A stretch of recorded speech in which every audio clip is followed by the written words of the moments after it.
Perkenalkan, kita dari kelompok 6. Kita di sini mau ngejelasin apa aja yang ada di Pasar Klewer.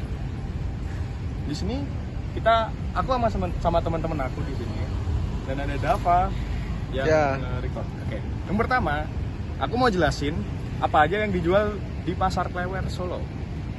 Meski terkenal sebagai pusat batik dan tekstil terbesar di Jawa Tengah, Pasar Klewer juga menawarkan barang-barang lain yang cocok dijadikan sebagai buah tangan. Beberapa pedagang di pasar ini menjual berbagai kerajinan tangan, pernak-pernik, peralatan dapur, sampai perhiasan emas. Jadi di dalam itu nggak cuman ada baju-baju doang guys, jadi ada banyak macam seperti kerajinan tangan, pernak-pernik, dan lainnya. Oke. Yang kedua, Pasar Klewer terkenal sebagai tempat terbaik untuk mencari berbagai jenis kain dengan harga murah. Nah, jika kalau ada teman-teman yang dari luar Jawa atau luar Solo atau yang dari Solo juga, Pasar Klewer ini cocok nih kalau teman-teman mau cari kain buat jadi pakaian. Dan Pasar Klewer termasuk pasar tradisional yang aktivitasnya sangat padat. Nanti ada footage-nya. Terus Pasar Klewer ini berdiri tahun berapa sih? Jadi Pasar Klewer itu berdiri dan diresmikan oleh Presiden Soeharto pada tanggal 9 Juni 1970. Awalnya, Pasar Klewer adalah tempat belanja kain batik di berbagai pengrajinan asal Yogyakarta, Surabaya, Semarang, dan kota besar lainnya. Pasar ini terdiri dari 2 lantai dan bisa menampung lebih dari 1.400 pedagang dengan total kios mencapai 2.000. Jadi, wajar kalau banyak wisatawan sering mampir ke sini saat liburan ke Solo, karena memang banyak pilihan barang yang ditawarkan.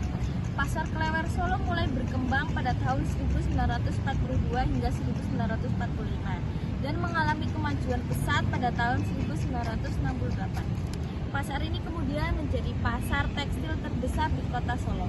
Nah, berhubung kita di Pasar Klewer sangat banyak batik. Berhubung dengan kata batik nih, aku akan menjelasin sejarah tentang batik. Sejarah batik di Indonesia terkait dengan perkembangan Kerajaan Majapahit dan penyebaran ajaran Islam di Jawa. Batik mulai dikembangkan pada masa Kerajaan Mataram. Kemudian berlanjut di masa Kerajaan Solo dan Yogyakarta.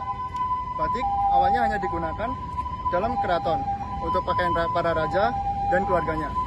Tetapi kemudian mulai diproduksi oleh masyarakat umum dan menjadi populer sebagai pakaian.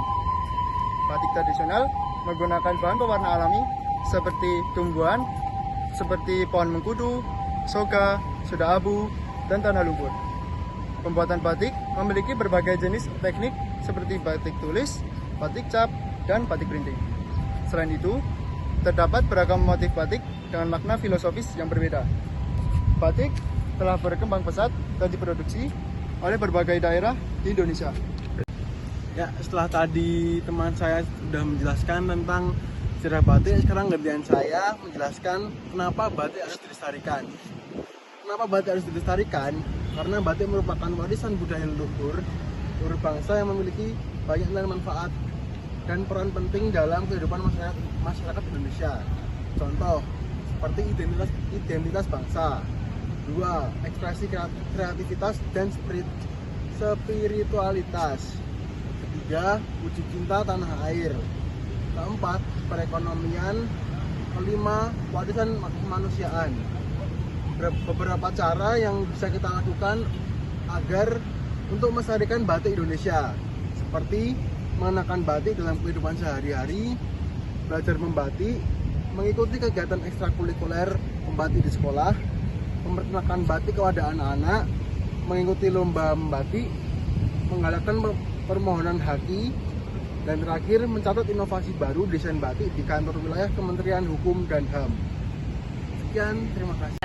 Cinta tanah air adalah pengikat yang menyatukan kita dalam suatu identitas. Ia bukan hanya sekedar rasa, tapi juga tanggung jawab untuk melestarikan, menghargai, dan berkontribusi bagi kemajuan bangsa. Dengan cinta ini kita dapat menghargai tantangan menjaga keutuhan dalam membangun masa depan yang lebih baik.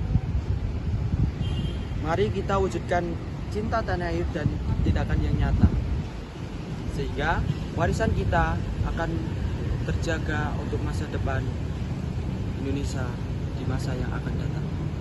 Kami dari kelompok 6 pamit undur diri.